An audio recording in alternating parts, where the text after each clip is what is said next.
What triggered your Kundalini awakening? I was living with a friend and we were working on a pyramid. And this pyramid was about 10 feet high, but it cost in today's dollars close to about $250,000 to build. For some people listening that are not familiar with sacred geometry, can we define what it is and give examples of some important shapes? Yeah, and we can also show you some pictures Yeah, that would be great. because that helps people see how everything has that certain pattern that it subscribes to.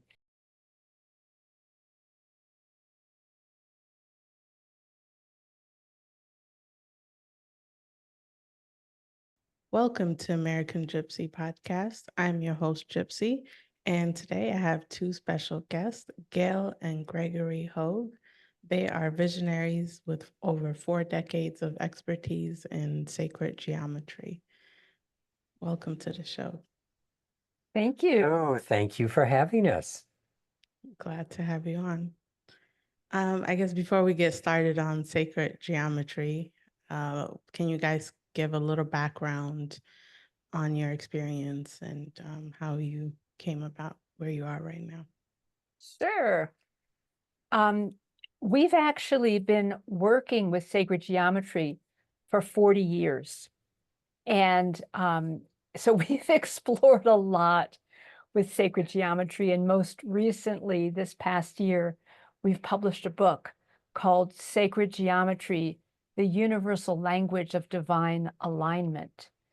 And where our interest really lies is with three-dimensional sacred geometry, because we live in a three-dimensional world. And so sacred geometry, as the ancients understood, have an effect on us. It supports us in being able to connect to those higher levels of who we are.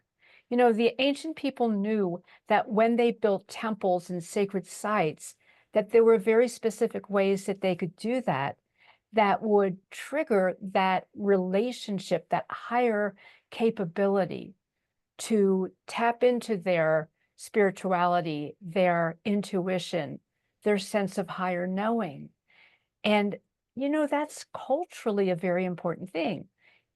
In our modern days, that hasn't necessarily been as true. And yet I believe that that's something that is really important right now. So you'll probably like since you have a background in tech. Where I really got intrigued by sacred geometry was with reading the books from Buckminster Fuller. He is the genius who created the geodesic dome, and he understood that universe is created in very geometric ways, in very specific ways. And one of the things he talked a lot about are tetrahedrons, three-dimensional triangles. And I was just fascinated with his work because I wanted to understand that exploration of how everything is energy. Everything first starts out as pure energy before it comes into this dimension, into what we call physical world. And it has to do that in such a manner that the energy can find its way in the most effective, efficient way and reproduce itself, but not reproduce itself exactly, but with all kinds of variations. Like, for instance, if you look at snowflakes, you can tell, oh, these are all snowflakes. When you look carefully and you get down to a closer examination, every snowflake is different. Every person is different. And yet we're all based on those same cycles and rhythms and the ways that energy can come into physical realm. And so I found it an amazing topic, and my background as an artist kind of brought me into being very intrigued about what sacred geometry is. And more so, though, in my quest, in my spiritual evolution, I began to realize that it was extremely important in helping us be able to explore the greater realms of who we are and live our lives with that greater connection as well. So that's kind of just a little peek at what brought me into this conversation. And for me, I basically studied the sciences in college. And then after graduating in 1970, I spent the next decade in between doing several businesses. I started pursuing higher understanding. I worked with different spiritual masters and lived in some ashrams. But what eventually changed my life so significantly was in 1980, I had an experience of my Kundalini awakening.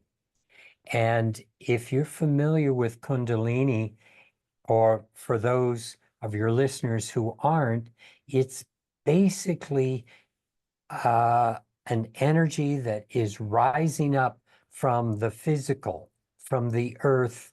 We often think of Earth Mother, moving back through the body to reach for higher connection.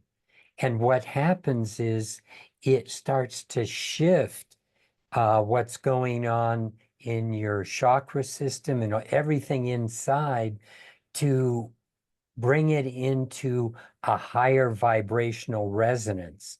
So what was happening for me is energy was moving through my body so strongly that I literally had holes being burned in the center of my hands and in my feet just from the energy moving through. It was shifting my physical flesh. And I always thought, this is supposed to be subtle energy, but it doesn't feel very subtle when I'm, interacting with it like that. And so what happened is after a few years, I started connecting with higher information. I started being able to communicate with higher energies and see physical patterns that exist before 3D matter comes about. And so I was building what I was seeing, and that's what happened when I met Gail, as I shared with her some of the things I was building. And when she put her hands over them, she could feel the energy. And that was over 40 years ago now. And we've been pursuing this avenue ever since of how we can replicate what universe is doing on all these levels of building physical matter, from crystals to different animal forms, insect forms, bacteria, human forms, life and non-life, and how even the stars group in certain patterns, and the earth and the moon and the sun follow very particular geometries that allow them to resonate with life, or life really starts resonating with the way the moon and the earth dance together and with certain geometric patterns. And so when we bring those patterns that we see everywhere, and that's what we call sacred geometry, is that when we duplicate those geometries and bring them into people's lives, the energy shifts and people are able to have their lives start to shift because they're starting to resonate with something that is at the natural foundation of all creation. And so it's a really remarkable journey. What triggered your Kundalini awakening? I was living with a friend and we were working on a pyramid. And this pyramid was about 10 feet high, but it cost in today's dollars close to about $250,000 to build, because we were working with 3-foot crystals. We were engineering it to very precise measurements, working with a capstone that had gold and silver and copper layered. And all of this created such an energy flow. We were taking turns sleeping in it. And for me, my guidance, my higher self took advantage of this situation to catalyze the Kundalini within my body. And at first, really for the first year or two, it was very psychotic. The energy flows, it was like cold fire running through my body. And I was starting to relive past lifetimes. I could see things from other perspectives.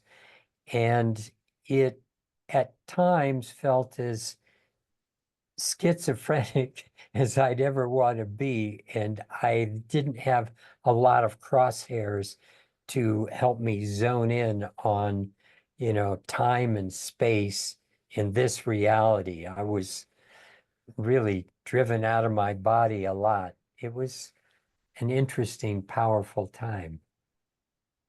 Is there a certain culture or origin for sacred geometry? I wouldn't say there's a particular culture, but there have been many different cultures that have had these sacred principles carried forward.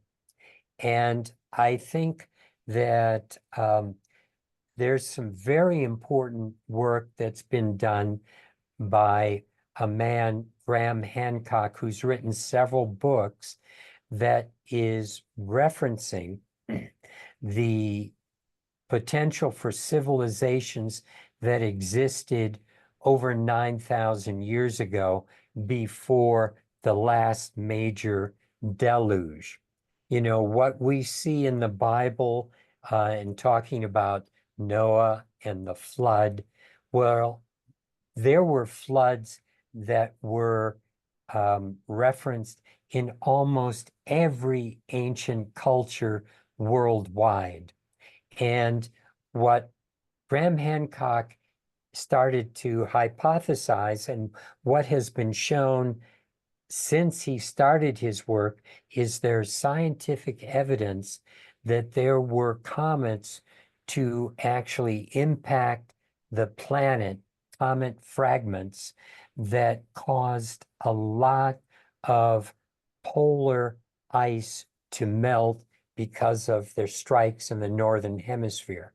And so around 12,000 years ago, there were some of these strikes, just as the planet was coming out of the ice age. It produced so much fresh water going into the oceans that it shifted some of the ocean currents and consequently threw us back into a mini ice age again. And this happened again about 9,600 years ago, at which time any remnants of ancient civilizations seems to have been destroyed. However, a lot of their knowledge of working with numbers, working with sacred geometry, was carried into the different civilizations of the world at large, which was basically a hunter-gatherer situation. And then all of a sudden, all these different groups from Central America to Egypt, to Africa, to Asia and China, they started working with similar numbers and similar patterns that was carried forward in their temples, in the things they built, like Stonehenge and the pyramids.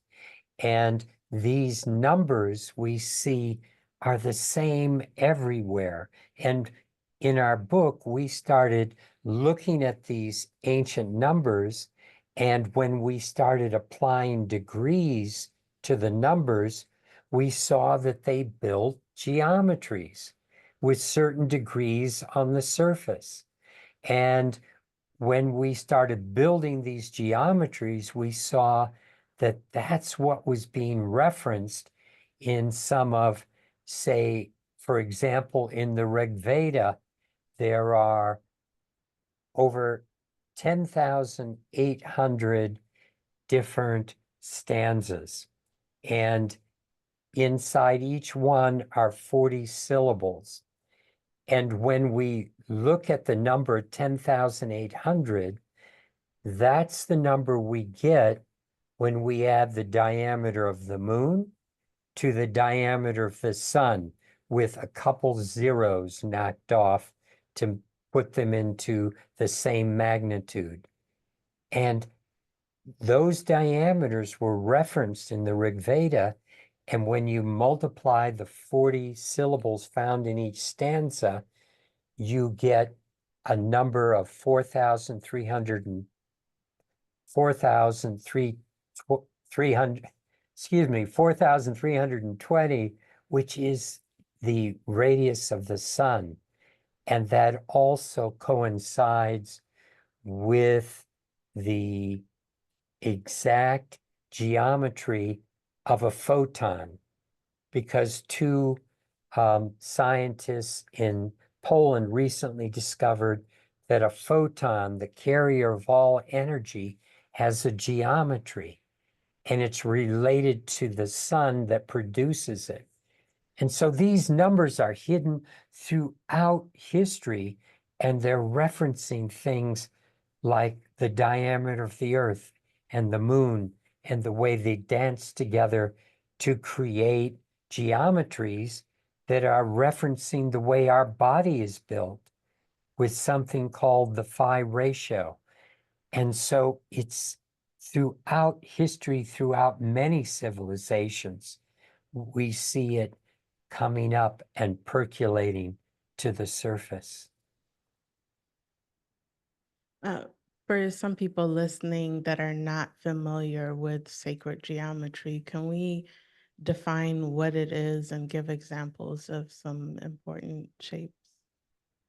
Yeah, and we can also show you some pictures, Yeah, that would be great. because that helps people see how everything has that certain pattern that it subscribes to. And Gregory can get up some of those pictures, like whether they're turtle shells or geometric shapes of atoms, flowers, the nautilus shell, galactic spirals, the pineapple. Take a look at those geometries and just looking at the way pineapple is created, and we talked about snowflakes earlier, the way that bees create their colonies. It's all done in these amazing geometric patterns. And the reason, again, that they use these patterns is because it is such an economical, efficient, and perfect way for energy, just plain raw energy, to come into form and to be able to duplicate all kinds of variations on the same theme. And so, when we were talking about ancient cultures, certainly we see that in how these different temples were constructed. They had very precise measurements and phi ratio. And in fact, Greg, you can bring back that other frame now.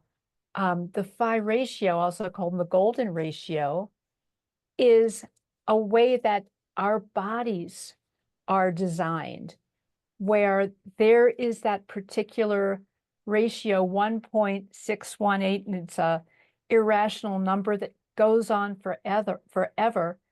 And yet in mathematics, it's irrational, but in physical form, it's amazingly rational. It's how things are formed. It's how our bodies are functioned, how our whole world is created with that precision. Our DNA is working with these same variations on the same theme. I can show you with this caliper that measures the small part divided into the large part is that number Gail referenced called 1.6180. It keeps going, but in geometry, you can see it as a physical dimension, construct, like the middle finger, the small digit to my whole finger is in that proportion. My finger to my hand is in that proportion. My hand to my elbow is in that proportion.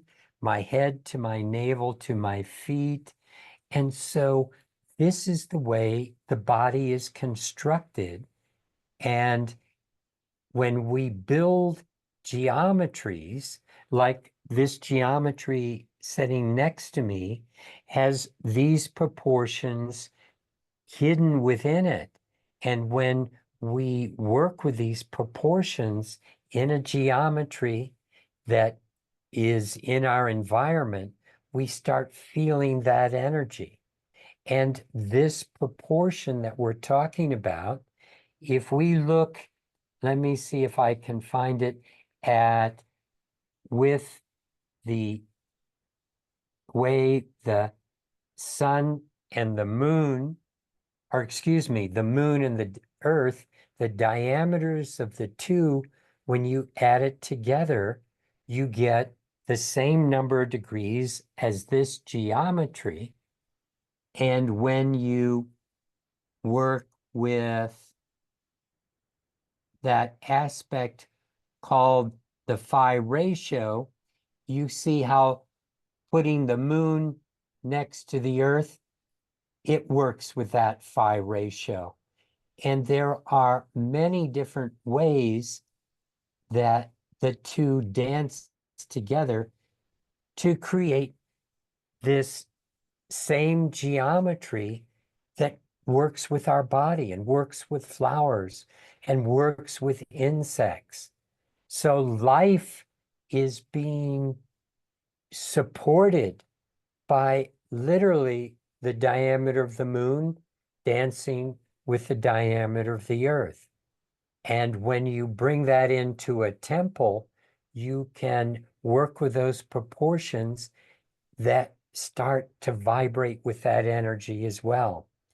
And what happens in today's society, with technology, we have surrounded ourselves with electromagnetic frequencies, with artificial environments and ingredients, and different toxic materials.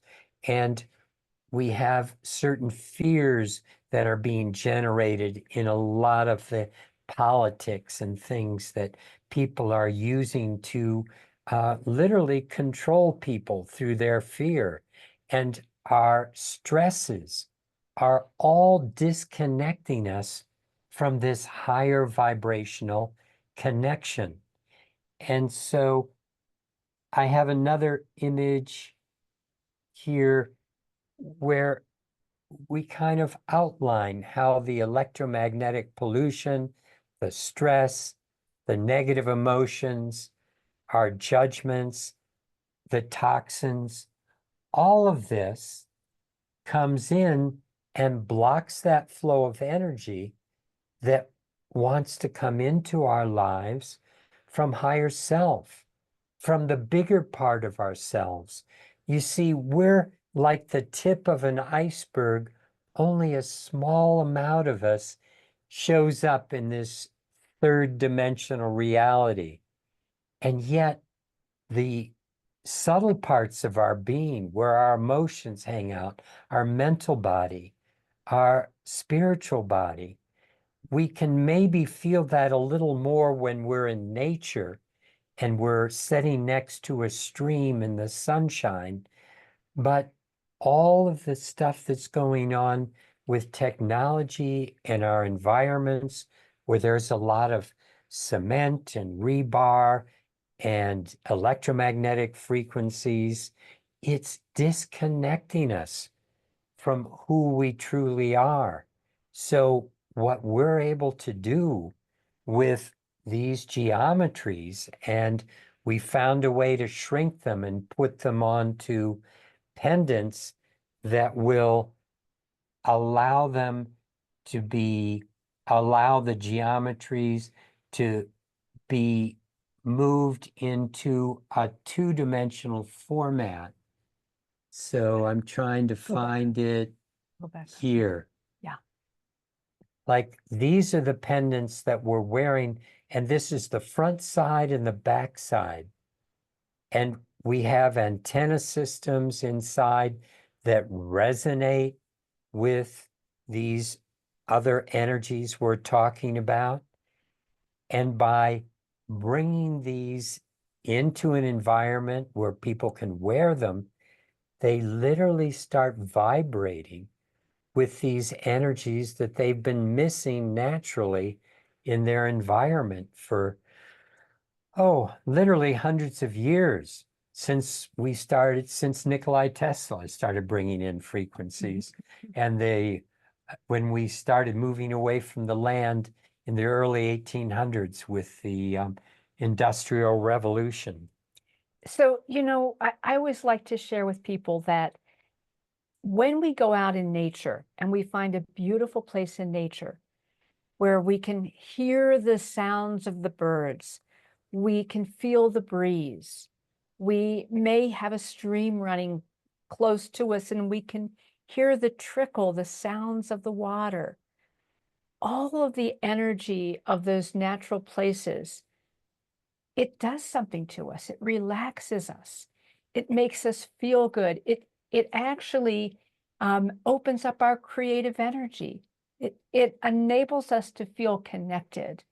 And that connection is essential for the health of our lives. It's essential for the health of our physical body, emotional, spiritual, all of these different aspects of who we are depend on that connection. And yet we live a life that has, as Gregory was just sharing, so many different disruptions that are contrary to what it is that really feeds us at a mind, body, and spirit level.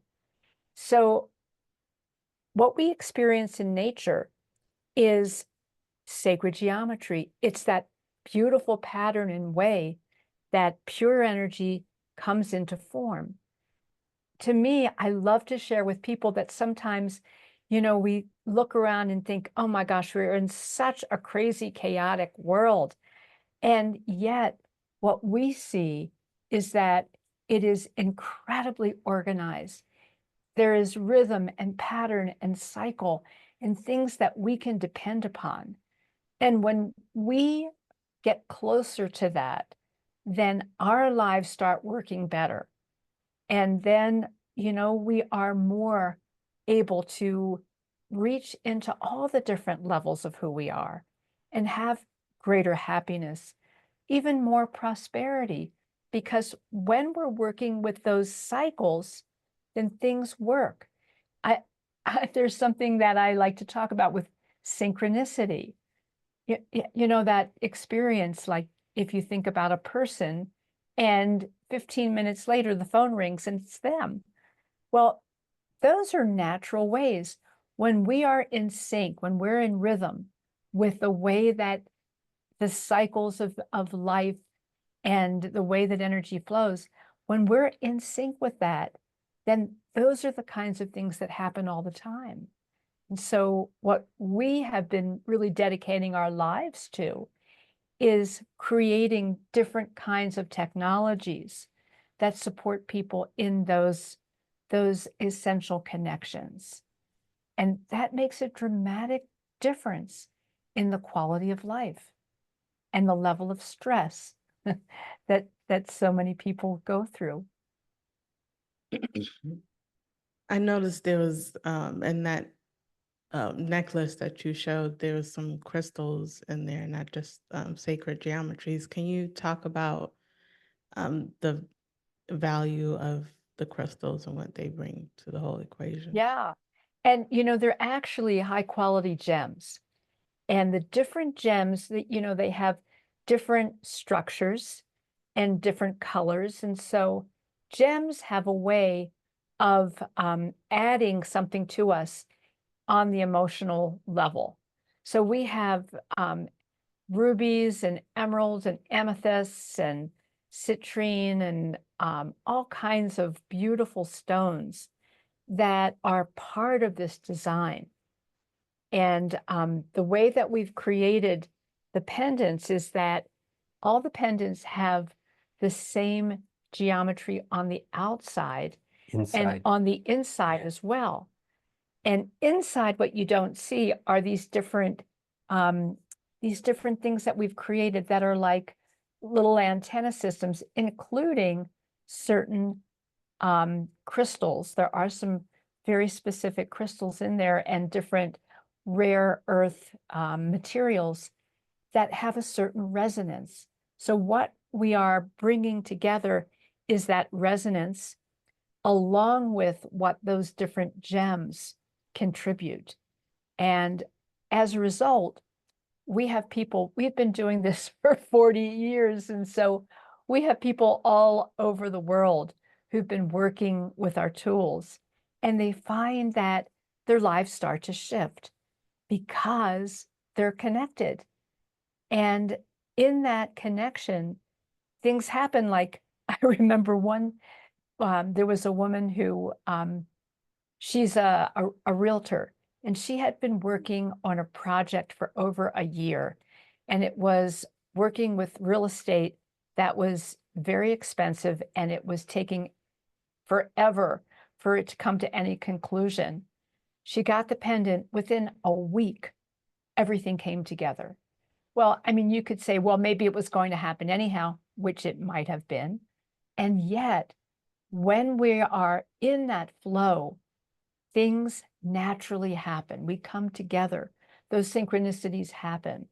And that's a very important part of how we see providing tools for people.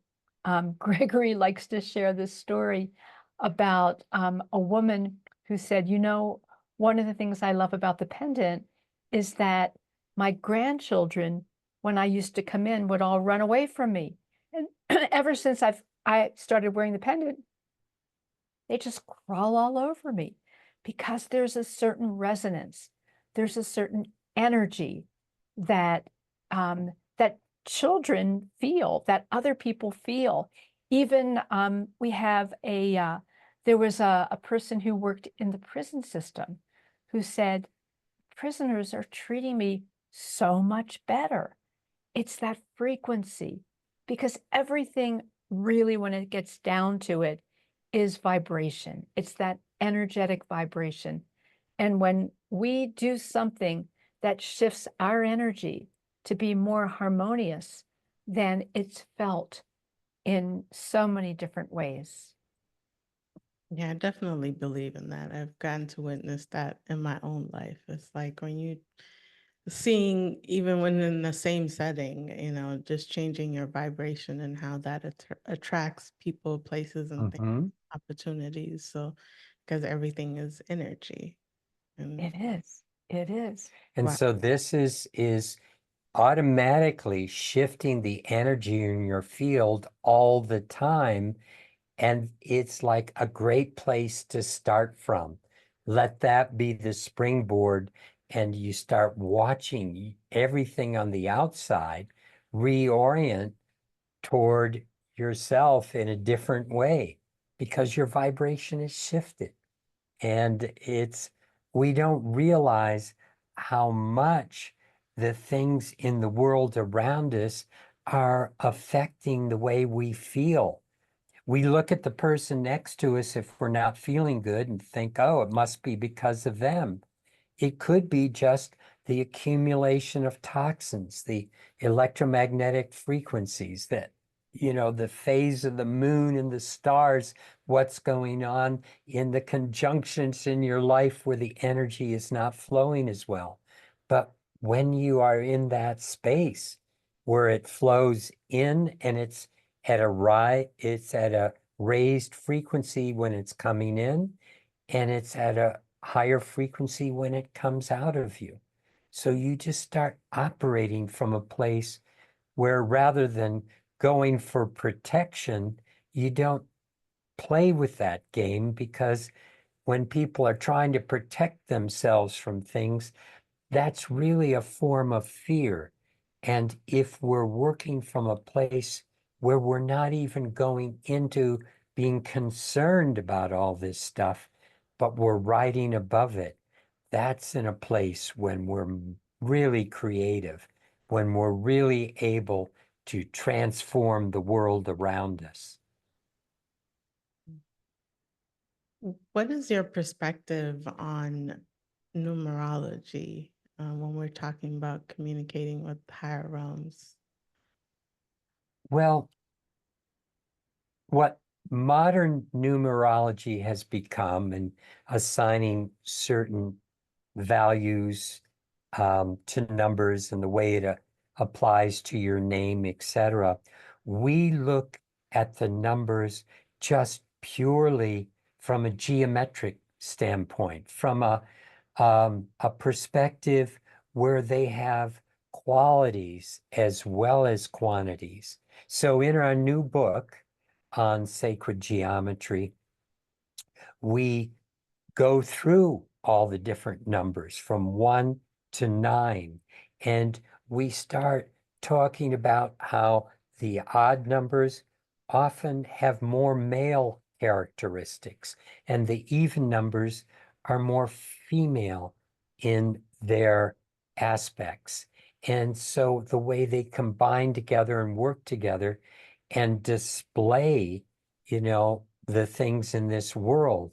So we work with number, we work with 1 as the divine masculine and 2 as the divine feminine. And the way that 2 as duality lets us really interact with other things, because if you just have 1, there's nothing to reflect on or interact with. And so all the numbers are very important to understand when we're looking at how the world is structured and how our geometries are created. And we can look at the degrees in a geometry and look at the numbers it provides, and that will tell us its character and how the energy flows. So numbers are very important, but it's on a much more foundational level than what we see in numerology. Just like modern astronomy, unless it's a really good person reading it, is often, what you see in the newspapers is nothing like the depth of what you can go into with good astrology. And so it is with the numbers that describe our universe. If someone wanted to study sacred geometry and get into it, what is there any resources you would recommend? Well, I think our book is a great place to start. And our book, Gregory, do you want to put up the image of the book? There it is. Sacred Geometry, the Universal Language of Divine Alignment. It was just published in the January of this year. And what's really interesting about this book is that it's a little different than any other book I've seen on sacred geometry. Actually very different. And it addresses both people who don't know much about sacred geometry as well as people who do. And it creates like a different way. Like, for instance, when Gregory was just talking about number, we spend a lot of time talking about that exploration of number and how you go from 1 into 2 and how things actually create themselves, because 1 in and of itself is an initiator. It's an unknowable. There is nothing that that it really can create in itself. It needs a reflection. It needs to have the number 2 in order to then create that polarity, that duality. And in that, when those numbers start to work together, it then moves into the creative cycle where threeness happens, where you start having these different variations of creation. And you'll see it in actual geometry, you see it out in the world. So we explore how geometry is so germane to this whole way of looking at energy and creation. We also talk about things from historical basis as well as lots of images in our book. There's many different images, some of like what we showed you here before. And, we really get into good explanations of that. So I think that our book is a great place to start. There are just wonderful other books out there. And I'd say start here. And we're actually offering a free chapter of our book if you go to iconnecttoall.com/chapter. And that's the letter I, the word connect, the number 2, the word all, ALL.com/chapter. You can read our first chapter, which is about consciousness. So we actually start the conversation about sacred geometry based on consciousness. Because creation in and of itself is not just an abstract thing. And I think that that abstraction sort of turned a lot of people off when they were going through school and learning about math and geometry. And they were looking for a way to relate to it. And so what we bring to light is that everything in creation has all the rhythms and cycles and patterns, and it's founded in consciousness. And that consciousness is love. And you can't extract consciousness from creation. So that's where we start showing that this is also not just some kind of mathematical thing, but it's a spiritual journey as well. And we help people to understand their relationship to the world that they're living in and what's possible and who they are. And for the listeners, I'll have the link to their book and information in the description. Well, Gail and Gregory, thank you so much for this enlightening conversation. Is there anything you want to leave the listeners with before we close it out? Sure. Do you want to start? No, go ahead. It's like I don't have anything in mind when you ask that, other than everything is an opportunity. And whether it's an opening of, is there something you want to share, or anything that's going on in our lives, if we redefine it, review it.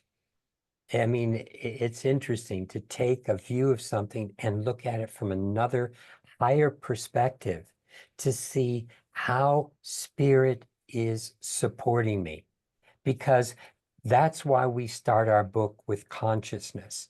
At the basis of everything in creation is consciousness. And that consciousness is love.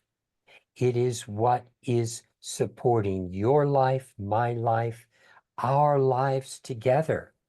And if we understand that from that higher perspective, we can look at everything that's happening in our life, whether we want to view it as positive, or sometimes it may be, this doesn't feel so good right now, what's happening. However, how is universe supporting me in my growth through what's happening right now? How can I see that spark of God, that spark of love in what's happening to me right now in my life? And when I can see that, it opens up so many more possibilities for my life having meaning, for my life having an opportunity to make a difference, not just for myself, but for someone else, for many else's, someone else's, because that's really why we're here. We're here to bring that love in and to be able to share it and to be of service to all, because we are all connected, even though we don't see it often from our individual perspective. But the more we open up to these higher realms of energy, the more we see our only reason for being alive is to grow that experience in this reality and share it with others. And the one thing that I'll tag onto that, because I think Gregory just did a great job of expressing some of the philosophies behind what we do. And when we look at everything in the perspective of energy, the thing about energy that you can always count on is that it's always in motion. Life is always in change and evolution. And so are we. From the time that we get started as an infant to the time for us to exit, when hopefully we've had the opportunity to live a very full life. We have gone through all these evolutionary changes. The earth has gone through so many evolutionary changes. And the more that we understand it from that view, that there's some consciousness, there's love behind it, there's pattern behind it. There's something that we can feel connected to that feels good. And that way we can ride along with this journey in a way where we're not resisting it, but we're opening ourselves up to the beauty of what is here. Our souls have brought us into this realm, and I believe it's with a great higher purpose for us to really appreciate, deeply experience what creation is, and to become co-creators, and to understand what that experience of creation and co-creation is. And sacred geometry helps us in learning what that means and how to apply it to all different aspects within our lives and grow and evolve and bring more love into our lives and into the lives of others. Thank you both for that advice. I can definitely see how life can always be good if you can change your perspective on how you're viewing everything. Even when you're going through bad things, you can look at it as a learning,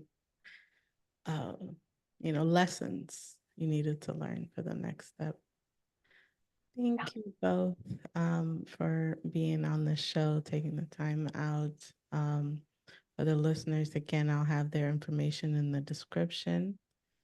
Thank you for listening. Peace. Blessings Blessings and love. and love.